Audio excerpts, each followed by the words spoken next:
Hello and welcome back to the Trademark Sports Podcast. Plenty to talk about on this week's edition, so strap yourself in because it's going to be a good one. Fingers crossed. We're going to just go over some glaring things from last week's games. We're also going to talk about the massive news that came out today of James Fisher-Harris signing for the Warriors from 2025.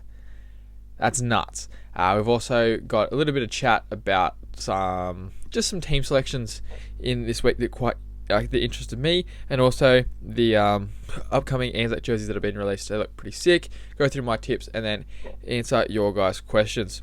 So without further ado, right, the first massive thing for me from the weekend's games was in the Manly Warriors game, and Manly were ahead by 8 points with 3 minutes to go. I think everyone in the country sort of early crowed them, thinking, easy, they've got the job done there. And then Warriors scored, and then the controversy hit, in my opinion. Sean Johnson going for a 2-point field goal gets his legs taken out, as per the code, by Josh Aloiai. Now my question is, look, I'm honestly probably not Josh Aloiai's biggest fan in the way he plays football, but what's he honestly meant to do in that situation? They go, okay, he's diving and taking out the legs. I don't really think that was his intentions, to be honest. He's trying to attack the ball. He can't just, once the ball is kicked, he can't just disappear if he hasn't charged it down. I think the precedent was set the week before in reserve grade with Joey Lussick being suspended for, was it Joey Lussick?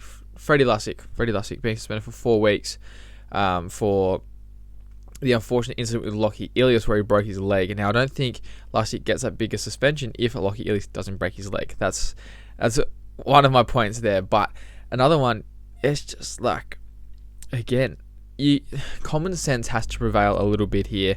When you can always tell when a player is actually diving for the legs of a player, and sort of there's malicious intent, or whether they're just going for the ball. I think in this case, LAA was just going for the ball. I guess by the letter of the law, the interpretation could be held by the referee that he was going for the player's leg, and that's why it was a penalty, and that's why the Warriors got back into the game. Yes, they both walked away with 1 point, but Manly probably should have got 2 points from that game. So if I was a Manly fan, I'd probably feel a little bit hard done by that call, to be honest, and I really don't think that should have been a penalty right in front too. It makes it very, very hard for Manly. But luckily enough for them, they didn't lose that game. But I was let me know what you guys think about that, because for me, watching that game, look, I did tip Manly, and it would have been a really good upset win, and would have made me look like I understand rugby league, which would have been awesome. But so maybe I was looking through a little bit of rose-coloured glasses there, but I don't know. For me, look, we've seen some really bad ones. And some quite dangerous attempts at the kicker's legs. I honestly see a couple a game, to be honest, but I don't think that was one of those instances where you look at it and go, yeah, okay, Josh Aloiai is actually trying to snap Sean Johnson's leg. I don't think that was the case there. That is just my opinion. The other game, another extra time game, the Raiders versus the Titans. There's Titans fans blowing up the Lux, given the penalty count and set restart count. And look, it was heavily in favour of the Raiders. However, game's a game. Don't put yourself in positions to give away penalties and 6 agains, and they won't be called. Graham Annesley, who we get an interview from every single week, talking about just sticking up for the refs, which shouldn't really be his job, to be honest. Every single week he just comes out and goes, oh yeah, look, we got this call wrong, we got that call wrong. When is honestly the refereeing going to be held accountable and just be better? I understand that the human error occurs, but the vast amount of human error that occurs is ridiculous, to be honest. I feel like the refereeing is on sometimes to a higher standard and more of a fair adjudication than the NRL, which is ridiculous to say. And look, people come out and say it's the female referees, probably one of the best referees I ever had, and Group 7 where I'm from, the local comp where I'm from, has ever had, is a female. If you can ref, you can ref. It doesn't make a difference what gender it is. So get that argument out of your head. But anyway, the point being, Graham Annesley, yes, we'll get back onto that. He said they reviewed the match, the referees and whatnot. There's an extra 28 opportunities for Casey Badger to blow a penalty against the Titans, an extra 10 against the Raiders. That's 38. That's ridiculous. But imagine as well a game where there's 55 penalties. Like, some things just have to be let go in terms of the flow of the game. If you wanted to really nitpick it, every single ruck would have a penalty in there somewhere. Players' hands all over the ball, these kinds of things, which are meant to be penalties. You say, yeah, look, not every single thing is going to get picked up. I understand how frustrating it would be for a Titans fan because you've had nothing to celebrate this year, nothing to report home about, and you finally nearly won a game against one of the team's form competitions at their home ground, which is a really tough place to go and win a game. So you would have really, really felt like, hey, hang on, we've actually got a chance here, and it was taken away from you. That's why I'm sorry about that if you are a Titans fan, but again, game's a game. Stop giving away silly penalties and errors, and you'll be sweet. All right. Now, other things from this week. Actually, that's pretty much the main talking points I wanted from the games. Anyway, so the next round is Anzac round, and there have been some absolutely brilliant jerseys released. The Manly jersey, it's like maroon, gold, and white. It is gorgeous. The Dragons jersey is good. I really like the Eels and the Rabbitohs one. However, the Rabbitohs, it's like a white and like the navy blue kind of pattern. I think looks really, really nice. However, they are wearing green and red socks with it, which will look gross. You've also got, I said Para's one looks good, didn't I? And then the Broncos and Dolphins one are nice as well. However, the pattern on them could look a little bit weird on the TV, but we'll have to wait and see for that. And also, though, the Warriors one is awful. Some people really like it. Me personally, I look at it and just go, where am I meant to look? There's so much going on, so many colours. But also, the one good, like, well, not one good thing, but a good thing about that jersey is that, so a good thing about that jersey is that both Australia and New Zealand soldiers and that sort of thing are represented on it, which is a really lovely touch from the Warriors. So yeah, kudos to you guys. But let me know if you guys are going to cop any of the Anzac jerseys this year. I think they're really, really good. Even the Roosters one, which is the typical Bondi blue, it's got a collar on it. It's a pretty smick jersey. So if you're a Roosters fan, let me know if you're copping that one. And let me know what your favourite Anzac jersey is for this season. Okay, big signing news. So first off, we're going to save James Fisher-Harris just for a little bit longer. Okay, first one is Zach Lomax. Now he has officially signed for the Parramatta Eels on a 4-year deal worth about $650K a year. First off, from Parramatta's perspective, unbelievable signing. You're getting him cheaper than the deal he's on at the moment, playing his career best football. That's pretty much unheard of. And I think, look, there's a lot of debate and stuff about where he's going to play at Parramatta. And it's more so around the fact that at the Dragons, he said he really doesn't want to play on the wing. Now, I don't know whether that's a Dragons thing, whether it's a positional thing or whether it's a Dragons thing. I don't think he just wants to be at the Dragons. And it's a pretty good excuse that him and his manager have come up with to get out of the club. I do think that he's really suited to the wing and would be great on the wing at Parramatta. So you could have him and Sevo, him and Simonson on the wings. Alternatively, you could have him and Panasini in the centres. It's a pretty deadly centre combination over there. Both right-sided centres. So that kind of throws a spanner in the works there. The other alternative I have heard tossed up, it'd be interesting to see how it goes because Eels been looking for a fullback for a little while. They came out last season and said they're looking for a fullback with some X factor because apparently you can't build your system around Gutho as an absolute toiler and a workhorse. Apparently that's just not a thing that Brad Arthur is capable of. But I get it. I get why you'd want someone who like a bit more of that game-breaking ability at the back, which Zach Lomax can have. We haven't really seen it at fullback, but yeah. So the idea I've heard proposed is that Gutho goes to left centre, which I wouldn't mind, and then Lomax to fullback. And the things I don't really like about that is like, how does Gutho really go for a full season at centre? Yes, we know he can play centre. He played there in Origin. Got caught out defensively, so that's one thing you definitely have to work on. And also, you're sort of taking away his best strength, which is his work rate. Centres don't do all that much work, unless you can sort of get him roaming a little bit. But even still, it's really hard to have a system that allows your centre just to roam around the field nowadays. So, look, Let me know where you think Zach Lomax will end up playing. To be honest, I think he's just going to go play on the wing. I think he's an Origin level winger, which we'll get to a little bit later. But yeah, for me, I think Zach Lomax on the wing of the Eels would be incredible.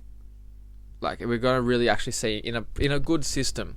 Obviously the Dragons isn't there just yet, but the Eels have, like, they made a grand final 2 seasons ago. They've consistently made finals apart from last season for the last 3 or 4 years. So I think Zach Lomax in that environment, we hopefully will see the best outcome for him. Let's get to it. James Fisher-Harris has signed for the New Zealand Warriors starting from 2025. He's been released from his final 2 years of his contract at the Penrith Panthers. This is huge news. First off, for the Warriors, kudos to getting rid of Adam Fanua-Blake, which is a top 5 front row in the competition, and then still somehow having a better squad for next season. That's almost unheard of. I'd like to know what contract James Fisher-Harris is on, because, I mean, Adam Fanua-Blake's on a fair whack. So imagine that contract would have just been given to James Fisher-Harris. But so let's just talk about it from the Warriors' perspective here, first of all. Like, you get probably the best enforcer in the competition, like pure enforcer, like absolute just grunt central, plenty of hit-ups, makes so many tackles, like great leader. Really, really good. Like, he's never really caught out of position, never does much wrong. Can be good for a silly penalty here and there, but I think as he just matures, that thing's getting less and less prominent in his game. It's just a crazy signing. Would have absolutely loved to see them keep Adam Fanua-Blake and James Fisher-Harris though. Like, imagine those two together. That'd be nuts. For the Panthers, from their point of view, that's tough, man. That's another absolutely gun player they've lost. So they've lost Luai and James Fisher-Harris going into next season. So basically that confirms that Penrith are winning the comp this year, because I want to win the comp for them before they leave again. So get 4 in a row for the first time since the Dragons, maybe? That's crazy. It's been a long time since 4 in a row has been done, and the Panthers will know that, and that'll probably be driving them this season.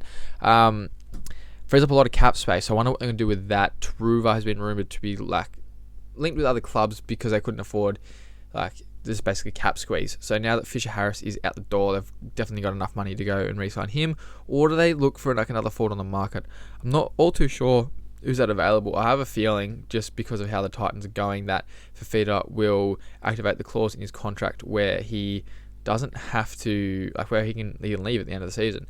Imagine if he took a cut price deal and went to the Panthers. That'd be pretty nuts. Play Liam Martin or Scott Sorensen in the middle, off the bench or something, and just promote Liam Henry, because in my opinion Liam Henry is going to be one of the best front rowers in the competition in a couple of years. That's the other thing that sort of I worry a little bit about Panthers, is that they don't have that ready-made replacement just yet. Spencer Leniu could have just slotted into that role for next season if he was still at the club, and Liam Henry, again, superstar potential, but just needs to unlock it first and needs a couple more years in the NRL, so we'll have to wait and see what happens there. But overall, huge signing for the New Zealand Warriors. Their team looks nuts next year, and again, another player who knows Andrew Webster. You got Kurt Capewell, who would have known him as well, so that connection definitely helps. And good on the Panthers too, because it's supposedly he's been released on compassionate grounds, which it's a lovely thing that the Panthers are looking after their players, even if it means that they're at it's at their detriment kind of thing, So kudos to Nathan Cleary, Ivan Cleary, and the whole of the Penrith Panthers. Let's talk a little bit about some inclusions and just surprise inclusions really for this weekend's upcoming game. So Nelson Asafa-Solomona, who was supposedly basically out the door at the Storm, is starting this week for his first game of the NRL season. Massive in for the Storm. It has replaced Tui Kamikamica, so they are not full strength just yet, but it's the first time this season we've seen Pappy, Munster, Hughes, Harry Grant, and Nelson all on the same team. So some massive superstar names there. Storm are looking really, really good so far this season, and I somehow tipped them not to make the 8. So I don't know why you listen to me, really. Basically just for a laugh, I guess. You've also got, so for the Bulldogs, Drew Hutchinson holds on to the 7 spot. Which is interesting. Blake Taff is named on the bench. To be honest, I'd actually like to see Blake Taff start at 7. Drew Hutchinson can be a really good 14. I think he might actually be bench utility, although Kurt Mann's been playing some fantastic football off the bench there. He's probably up there with the better 14s in the comp, if not the best. Drew Hutchinson's just sort of some of his decision making, like he's obviously quite clearly under the pump, and some of the decision making he's made has sort of shown to be someone who is a little bit under the pump, just quite brash, quite rushed, and you can tell he's just under a little bit of pressure there. But hopefully he comes through the other side, because he is a good player, and I think he can free up a guy like Burton to play his best football. He's just got a little bit caught up in trying to do a little bit too much, I think, sometimes. So, like, his job is just to be organisational, like get early ball out to his edge men and kick well. That's his job. It seems like he's sometimes because they've been in a couple of close games, the Bulldogs. I think sometimes it looks like he's just trying to win the game for them himself, rather than just doing it through his role. I've also got Kalen Ponga has been named despite the hip pointer injury, so we'll see how he goes with that. I'm quite surprised, because he looked like he lost a lot of his function in that last game, and hip pointers from all reports pretty nuts injuries. Basically, it's just really bad cork. But because your hips are so important to so many movements, especially in rugby league, it's quite debilitating. So fingers crossed Kalen Ponga can get through the game against the Bulldogs and play well. Other than that, Sam Stonestreet, I believe that's his name. Samuel, yeah, he makes his debut for the for the Cronulla Sharks on the weekend, not the Canberra Sharks. Maybe that's the new merger coming. That would be gross. So yeah, congratulations to him. Back in him to score a try in his debut, to be honest. Other than that, I don't think there's too many massive exclusions from the team list this week. So let's pretty much get straight into my tips for the week. We're going to go for Roosters versus Storm now. James Tedesco back. Sam Walker, not back just yet. But they beat the Knights, which they weren't expected to do. Storm have had a lot of games this year so far that have been very, very close. And I don't think the Roosters will allow them to get over the top of them if it is a close game. So I'm going to tip the Roosters. Then we've got Dragons versus the Warriors. The last time I went and watched the Dragons play against the Warriors, it was last season at Wynn Stadium, and they nearly got 50 put on them at home. I'm very scared that's going to happen again. So, look, as much as I would like to tip the Dragons, and the Dragons supporter in me tells me that the tipping side, because I've been awful at tipping this season, tells me to tip the Warriors. So we're doing that. Then we've also got the Eels versus Dolphins out in Darwin. The Dolphins just have so many injuries now. Hamaso is out now as well, so it's going to be a very tough ask for them. So we're going to tip the Parramatta Eels to get the job done in Darwin. And then we're going out to Bathurst again for the Panthers versus the Tigers. Now, the Tigers, they got over them last year, during Buller's debut. And the Panthers are going to be out for revenge. The Tigers actually have a pretty good record over them the last few years. I think the Panthers go to Bathurst there on a nice fast track out there and pump them, to be honest. Even like no Cleary, no worries there. Then we got Titans versus Manly. I'll talk a little bit the Titans team list a little bit later in the question section, but they nearly beat the Canberra Raiders last week. Manly don't travel well. Desi up against his old club. So many signs pointing to the Titans winning here. They're due. The Titans are due. Get on them. And then, so yeah, for those playing along at home, I've tipped the Titans there. Broncos versus the Raiders. There's something about this that makes me feel like the Raiders are going to win. I'm going to tip the Broncos because they're at home. But these Raiders, man, they just don't go away. They've actually playing some unbelievable football. Really tough team to beat, which is just a Ricky Stewart coach side through and through, this Raiders side. So I'm not going to be surprised if the Raiders do win, but I'm tipping the Broncos. And then 2 more games left. Sunday games. Bulldogs versus the Knights. Again, Bulldogs got flogged by the Knights in this fixture last season. They conceded 108 points in 2 games, including a 66-0 loss. They're going to be fired up. Knights aren't in fantastic form at the moment. Bulldogs looking okay. Again, due for a win because, well, after last week, probably should have won that game. I'm going the Doggies. Another upset. And then, again, Sharks versus the Cowboys. Sharks heavy favourites, which honestly does surprise me a little bit. Yes, the Sharks are first, but I feel like they haven't really been all that crash hot, which seems nuts to say because they're first. But I do like to look at the Cowboys this season. It's just one of those games where I think the Cowboys travel down to the to Cronulla and get the dub there for their team. So yeah, I'm tipping for this round. I've got the Roosters, Warriors, Eels, Panthers, Titans, Broncos, Bulldogs, Cowboys. That's my tips there. Hopefully we get our first 8 out of 8 for the season. Now, we're getting to your questions. So, first off, Ryan.footy. There's a lot of X's in his username, but that's just what I was meant to say. Ryan, or maybe it's Rowan, with all the O's are X's. Okay. Anyway, he said, who's making the 8 based on the first 6 to 7 rounds that we've seen? Now, it's very, very early to call Rowan, but I think from what we've seen so far, Panthers make it, Broncos make it, because they've still been okay despite all their injuries. Cowboys, Sharks, Storm. Alright. Who I said? Panthers, Broncos, Warriors, Sharks, Storm, Cowboys. Now, Manly-ish. Dolphins-ish, if they can get through this period with all their injuries. Raiders that probably make it again. Look, there's still so many teams that are playing really good football that you can't squeeze in the 8. The Roosters probably getting there as well. Like, that's 8 teams there, and there's definitely some teams that are going well this season I haven't actually included, like the Dragons. Nah, it's just a joke. Like, Dragons don't make it, Tigers don't make it. Even like they've definitely shown some signs of improvement, as have the Dragons in some areas. There's both those teams there building at the moment. The Eels could definitely make it. Even like a team like, well, look, we're 6 rounds through the season. Rabbitohs have won 1 game, and I can still see, with that squad, I can still see them making the top 8 and doing some damage in the competition. It's just going to be whether they can really turn it around or not. The Rabbitohs could finish first or last. Honestly, like with just the way that team is at the moment, it's crazy.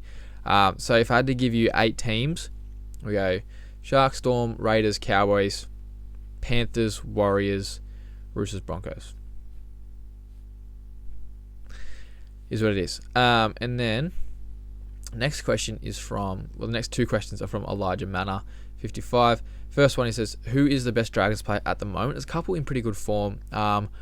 But toss up between, honestly, Zach Lomax, or I've really been impressed with Jaden Sewer at the start of the season. So I think I really like the way Jaden Sewer plays football. Rumours have it that he is re-signing and Zach Lomax is leaving, so we're going to go for Jaden Sewer there. And his second question is, can you see Lomax playing rep footy this year? My answer to your question is absolutely Rowan Ryan. Actually, no, we're past Rowan Ryan now. Sorry, Elijah. That's my bad. Elijah, I can absolutely see Zach Lomax playing Origin football for the Blues this season on the wing. Imagine him and Toto on the sides there. Plenty of yardage, really good kick target, great defensively in the air. His defensive reads on an edge might need some improvement, but I think with a better centre inside him, that probably gets fixed there. I'd love to see Zach Lomax play Origin while still at the Dragons, so absolutely get him in there. Now, Savannah Sienna asks, what is better, mozzarella or cheddar? Now, you've picked a lactose intolerant person to ask this question to, which doesn't really bode well for my expertise here, but I still do dabble in some lactose. And I'm going to say cheddar because it's diverse and there's multiple kinds of cheddar you can get. You can have smoked, you can have whatever. Look, plenty there, but mozzarella on pizza is pretty undefeated, but I will have to say cheddar for the sake of this question. And then we've got Maxi_Connell who says, what do I think of Sammy at fullback? Now, it is certainly interesting because Jaden Campbell is out, and AJ Brimson has been named in the halves, which means like you've got Harley Smith Shields playing in the centres. Their backline's a little bit all over the shop for what you'd expect from this Titans team.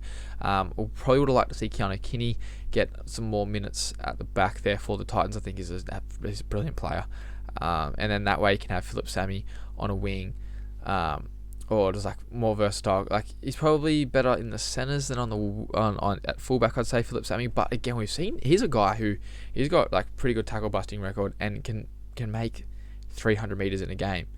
So getting that, like, those kick return meters and getting the Titans off to onto a good on a good platform for the set could actually be something quite good for the Titans. Like, as well, sometimes when Jaden Campbell and AJ Brimson and like all these guys, like X Factor kind of players that are on the field, it can feel like there's too many cooks in the kitchen too many cooks spoiling the broth for the Titans. It might actually simplify their game a little bit, and they might play some better attacking footy. We'll have to wait and see. But look, it's probably not my first pick, Philip Sammy at fullback for the Titans. But look, Desi probably does know a little bit more about the old rugby league than I do, so I have to see how it goes.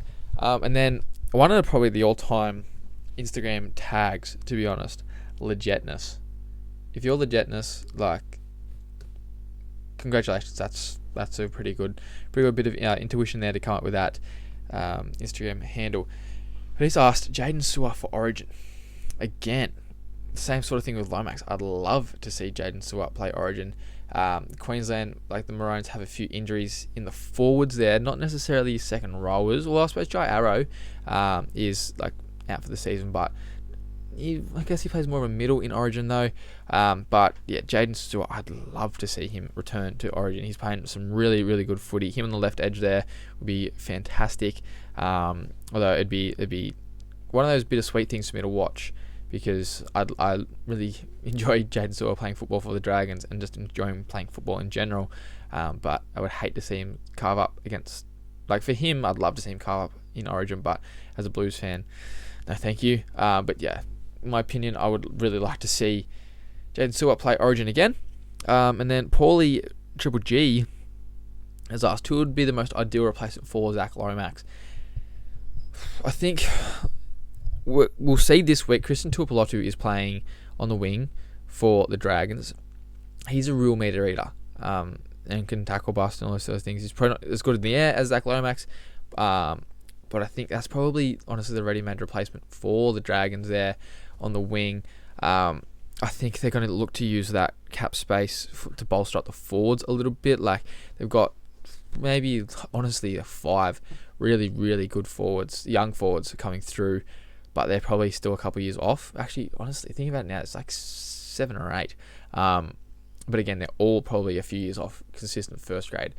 So before that, we're going to need to get a big boy in to lead from the front. So I feel like they're going to sort of use it towards that, or even towards getting a 5'8" and then pushing Kyle Flanagan to 9. Maybe that's going to be the play there.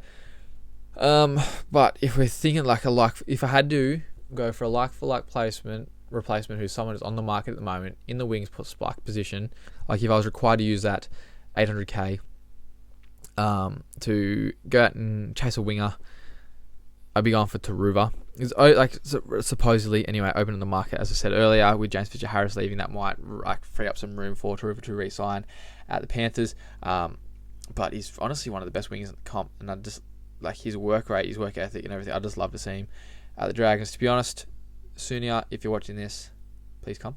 And then we got Cooper Durauda.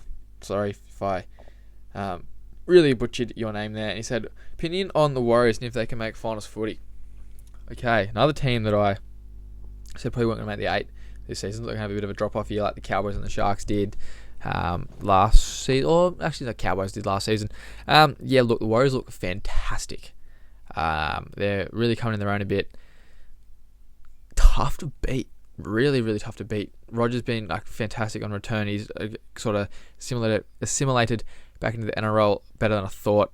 They look like a team who believes that they can go on to win a competition with this playing group, and even a guy like Sean Johnson, who was fantastic last season, so good.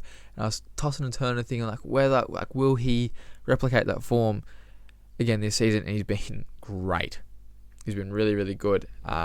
So yeah, for sure, man. I really do think the Warriors are up there for premiership threats and absolutely make the finals in 2024. Sorry, maybe that's me saying 2025. That's because this next question from VTMFZ_ says, does James Fisher-Harris to the Warriors make them premiership favourites 2025? Look, it's a long way away. We're in round 6 of 2024. So let's not talk about premiership favourites just yet. Does it make them premiership threats? Absolutely. Favourites wise, we'll have to wait and see what happens the rest of the season. We'll have to wait see how Penrith go, who Penrith bring in, what they're going to what they're doing moving forward. See what the Roosters squad shapes up like next year with all these guns like Suwali and Manu going, because they've actually got cap space, which is ridiculous to say. You also got to see how a team like the Cowboys shape up to be honest, for next season, how the Rabbitohs bounce back once Jason Demetrio does go. See how good the Dragons are, because we're winning a comp soon, maybe, hopefully. But yeah, like there's just so many what ifs and variables to happen between now and the kickoff of the 2025 season. But look, if I had to answer the question without sitting on the fence, I'm still thinking Penrith Panthers are going to be the favourites to win the comp next season. We'll have to wait and see what happens. So that takes us to the end of this week's edition of the Trademark Sports Podcast. A little bit longer for you guys, so hopefully you guys enjoy that. If you did, make sure you leave a like and a comment and subscribe on YouTube, a 5-star rating if you made it this far on Spotify or Apple Podcasts, wherever you get your podcast from. And just make sure that you Scotty, drink your water, and Bradman, do your best.